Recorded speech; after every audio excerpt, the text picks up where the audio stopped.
Mi nombre es Carlos Grande, soy profesor de matemática, director de una escuela en San Miguel, el Instituto Luigi Pirandello, y también trabajo en el Instituto Superior de Formación Docente número 112 y 42 de la localidad de San Miguel y Bellavista, respectivamente.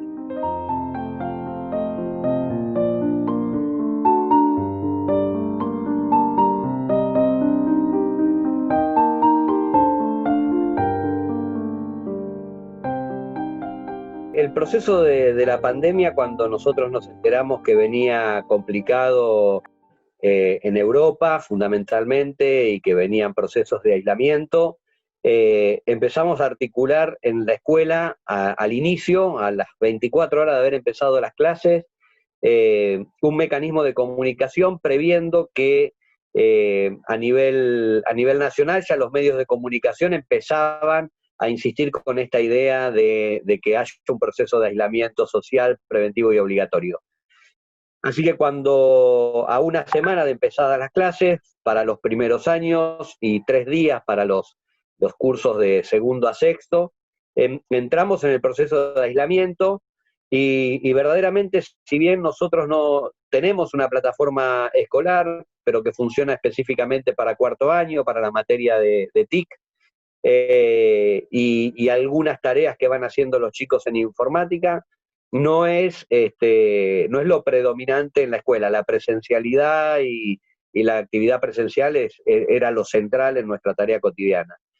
Pero en cuanto nos vimos separados un tiempo de la escuela, nos agarró con la tranquilidad de sabernos comunicados. En primera instancia, comunicados con los estudiantes, porque teníamos grupos de WhatsApp de cada uno de ellos, comunicado con los docentes, porque veníamos también ya con un trabajo de comunicación digital a través de grupos de WhatsApp y grupos de correos electrónicos, y lo que hicimos inmediatamente fue armar grupos de padres. Lo primero que hicimos fue un gran grupo de padres, entregamos un enlace a los chicos y vimos que pudimos armar un grupo de 256 padres, que fue la primera acción que tomamos como para tener una primera comunicación, entregarle a las familias una tranquilidad de cómo nos íbamos a trabajar, cómo íbamos a trabajar en este proceso, y en términos institucionales tomamos una definición. Claramente, nosotros ya veníamos experimentando en la escuela actividades que no son las tradicionales de la escuela común. Es decir, teníamos procesos de seminarios, de escritura, de lecciones, que rompían la currícula disciplinar, y lo primero que definimos en términos institucionales fue: no vamos a hacer de este proceso un proceso burocrático y administrativo. ¿Qué significa esto? Lo primero que dijimos es: no vamos a rebalsar de tareas y de encuentros a los chicos para construir un sinsentido de la comunicación digital.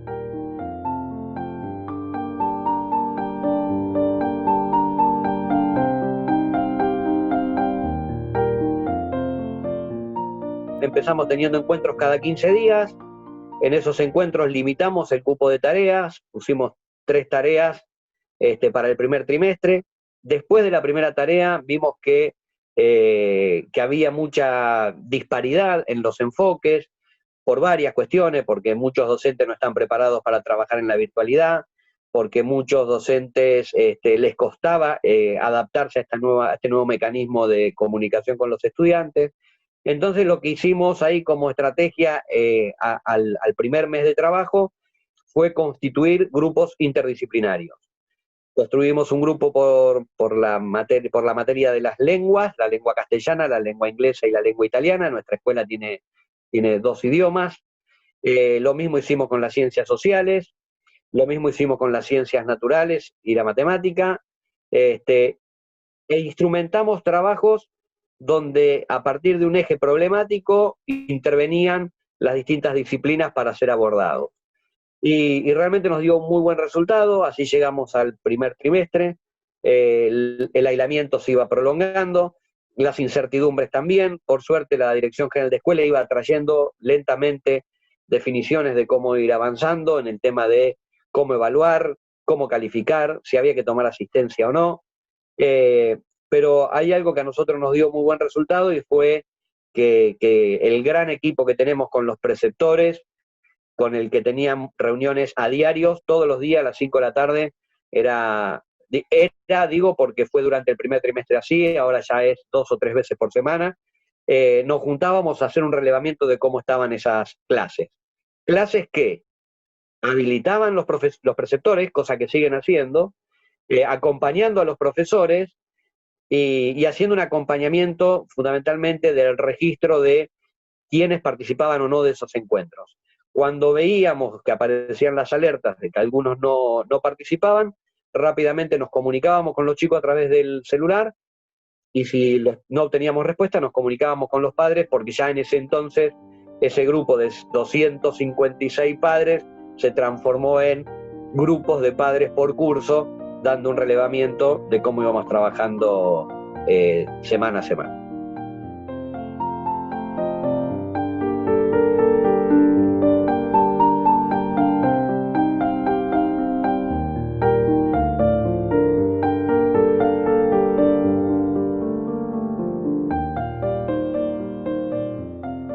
Con respecto a las dificultades que pudimos observar, en primera instancia es,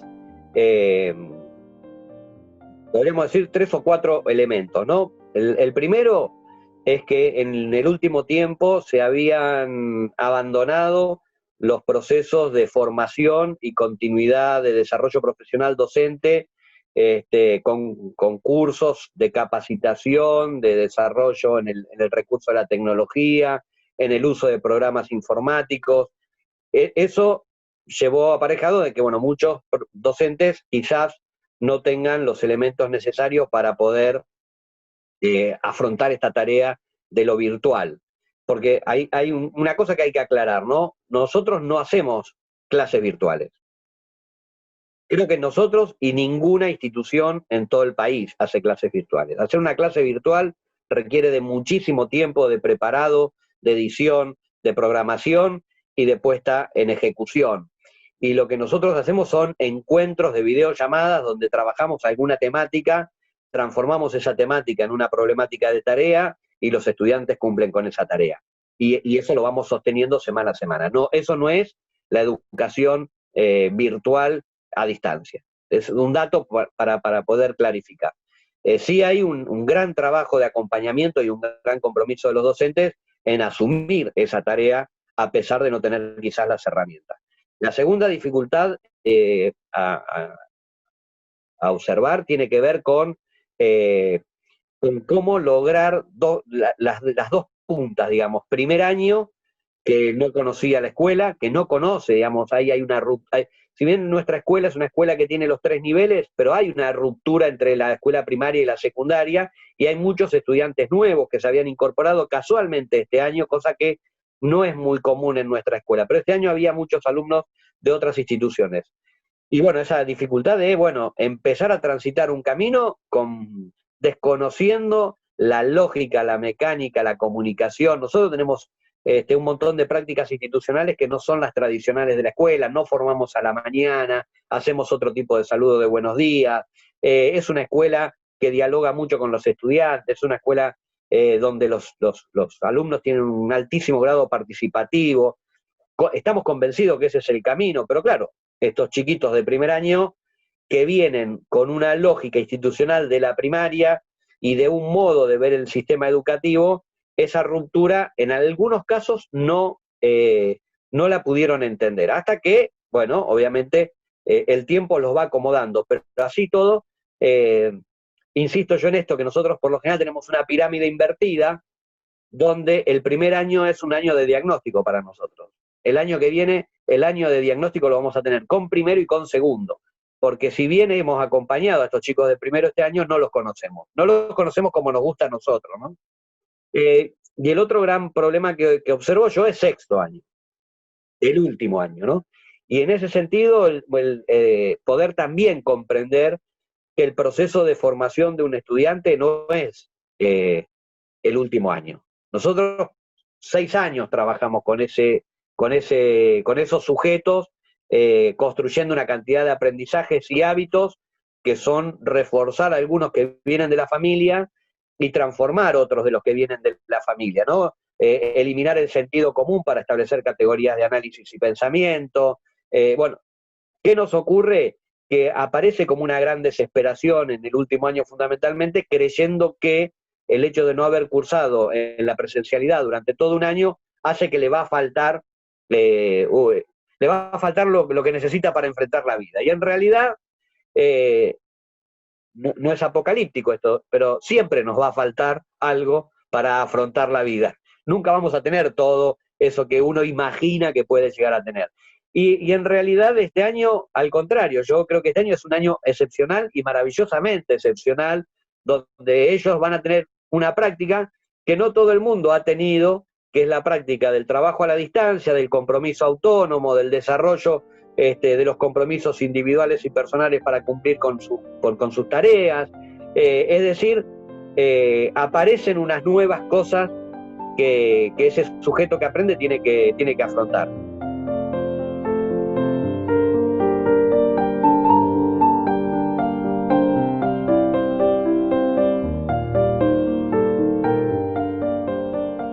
El tema de la conectividad, ¿no? El tema de la conectividad. Nuestra escuela es una escuela privada que obviamente no tuvo los programas Conectar Igualdad, ni las computadoras que se hayan repartido a los chicos. Es una escuela privada podríamos decir, de clase media, no una clase media acomodada, sino una clase media trabajadora, de comerciantes, y el recurso de la tecnología, si bien está resuelto en términos personales, porque casi todos tienen su celular, casi todos, digo, algunos no lo han tenido y lo han comprado en ese periodo, la comunicación digital ya no es esa comunicación que uno imagina a través de la pantalla de la computadora.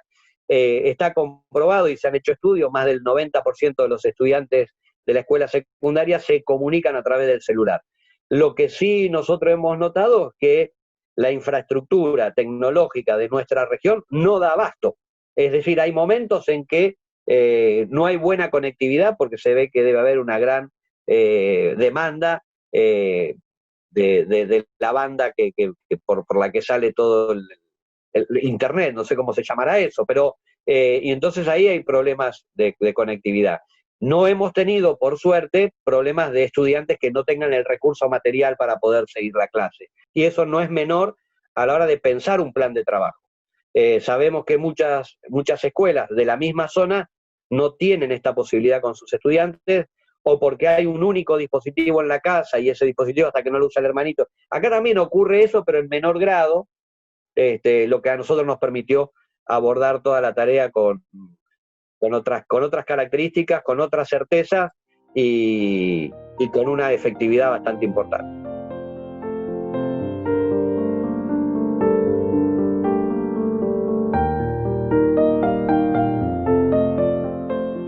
Hace años que vengo abogando con algo que me parece que esto nos tiene que dejar como positivo, ¿no?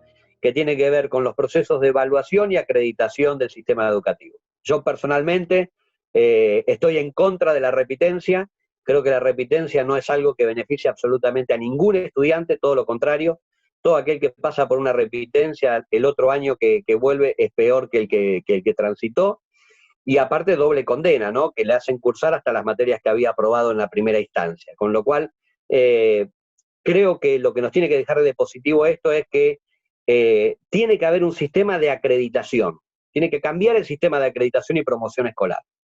¿Cómo me lo imagino? Me imagino que tiene que haber una cantidad de cosas que debe acreditar un estudiante en el transcurso de sus 6 años y que tiene 6 años para lograrlo. Eso más teniendo en cuenta que nuestra educación es obligatoria. Y el otro elemento que me parece importante es que por fin, la tecnología se metió adentro del sistema educativo. La otra cuestión me parece que nos deja como algo para seguir pensando es que me gustaría a mí que esto pueda profundizarse, es que la educación no puede ser más segmentada por disciplinas. Yo creo que tendríamos que pensar en cuáles son los nudos problemáticos que queremos que nuestros estudiantes aprendan a lo largo de esos 6 años y en función de eso ver cómo intervendrían las disciplinas. armar equipos de docentes, armar equipos de trabajo a partir de esas problemáticas, trabajar dos ejes centrales para mí que tiene que tener la escuela secundaria y que es la lectoescritura y la oralidad. Sobre esos dos pilares avanzar en que un estudiante llegue a los últimos años pudiendo escribir un ensayo, pudiendo defender un ensayo, pudiendo establecer relaciones y conclusiones a priori y provisorias, como son todas las conclusiones que podemos sacar. Creo que también una de las cosas que me parece positiva es que la escuela es irreemplazable. La escuela es una gran organizadora de la vida social de todas las comunidades. Y me parece que no podría existir un mundo sin escuelas. Ha existido el mundo sin escuela, porque la escuela no es que existió siempre, pero me parece que como organizadora social la escuela es una herramienta fundamental y la presencialidad con ello, ¿no? Y la presencialidad con ello. Nada reemplaza a la presencialidad, al contacto, al abrazo, a la escucha, a las miradas, a los gestos del encuentro maravilloso que es encontrarse con un otro para aprender y para enseñar. Y entonces me parece que también como positivo me parece que hay una revalorización de la escuela y del rol de maestros, maestras, profesores y profesoras que muchas veces es subestimado quizás por las familias o por la sociedad o en general a veces por el sistema político. Entonces me parece que hay algo que hay que valorar y que es la presencialidad de la escuela y el trabajo de los docentes.